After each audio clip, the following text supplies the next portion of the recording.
Baik, kita lanjutkan pertanyaan berikutnya untuk malam hari ini. Pertanyaan tentang doa Bapa kami. Di dalam doa Bapa kami disebut, berilah kami makanan dan minuman yang secukupnya. Dan ada juga yang bilang, berikanlah kami rezeki pada hari ini. Mana yang benar, Pak? Berikan rezeki atau makanan dan minuman? Setahu saya ya, tidak disebutkan tentang makanan minuman ya, tapi hanya makanan saja. Nah, saya tidak tahu apakah ada terjemahan Alkitab yang menyebut adanya minuman, tapi dari banyak puluhan terjemahan Alkitab yang saya punya, itu tidak ada terjemahan Alkitab yang menyebutnya tentang minuman. Jadi hanya bicara tentang masalah makanan. Juga masalah rezeki juga, saya tidak tahu ya terjemahan Alkitab apa yang menggunakan kata rezeki. Tapi perlu saudara ketahui juga ya, bahwa berikanlah kami makanan hari ini yang secukupnya, itu pun bukan terjemahan yang hurufiah dari bahasa asli. Kata Yunani untuk makanan itu yang dipakai di dalam doa Bapa kami itu terjemahannya, kata Yunaninya adalah artos. Dan artos itu terjemahan hurufiahnya adalah roti. Jadi seharusnya ayat itu berikanlah roti, bukan makanan. Karena itu dalam Alkitab bahasa Inggris King James, dia menerjemahkan, give us this day our daily bread. Berikanlah kami hari ini roti harian kami. Jadi itu bicara tentang roti. Atau misalnya di dalam Basic Bible English, give us this day bread for our needs.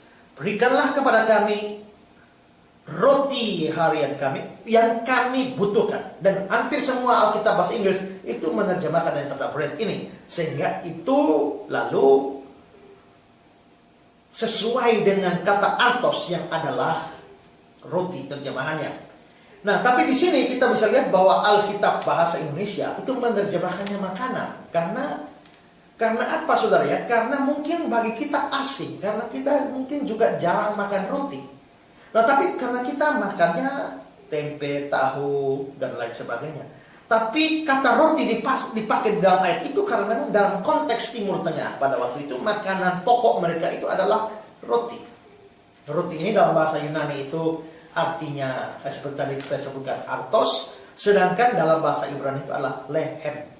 Makanya saya misalnya ambil contoh ya, hampir semua ayat-ayat di dalam Perjanjian Lama yang bicara tentang makanan itu bahasa aslinya itu adalah lehem, yang artinya roti.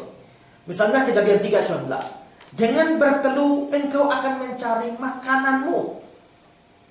Nah, makananmu itu kata Ibrani-nya adalah lehem, sehingga dengan terjemahan hurufiahnya, dengan berpeluh engkau akan mencari rotimu sampai engkau kembali menjadi tanah.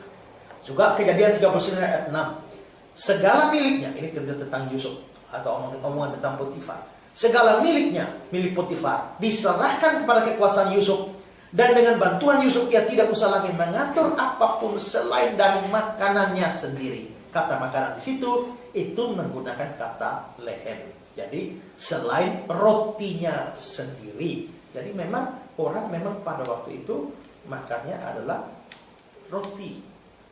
Juga pada Matius 4 ayat 4, pada waktu Tuhan Yesus dicobai oleh setan atau iblis.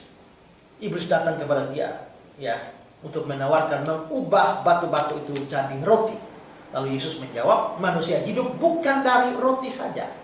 Lalu Yohanes 6 ayat 48, Yesus berkata, aku roti hidup, akulah roti hidup.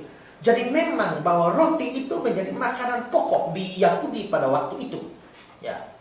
Roti, tetapi karena kita di Indonesia ini tidak biasa makan roti setiap hari, nanti kalau ayat itu diterjemahkan, berikanlah kami roti setiap hari, kita tidak perlu roti, yang kita perlu adalah nasi, yang kita perlu adalah jagung. Nah, karena itu maka demi kepentingan kontekstualisasi, Alkitab Indonesia ini tidak menerjemahkannya secara hurufiah, tapi lalu diterjemahkan untuk konteks kita, berikanlah makanan hari ini yang secukupnya. Nah, jadi karena itu ya, lehem tadi itu makanya kata Bethlehem itu bet itu artinya rumah, sedangkan lehem itu roti. Jadi Bethlehem itu artinya rumah roti. Jadi itu terjemahan aslinya, terjemahan hurufiahnya. Kalau dalam bahasa Indonesia hanya dibilang makanan, itu adalah terjemahan yang sudah dikontekstualisasikan dengan kondisi orang Indonesia.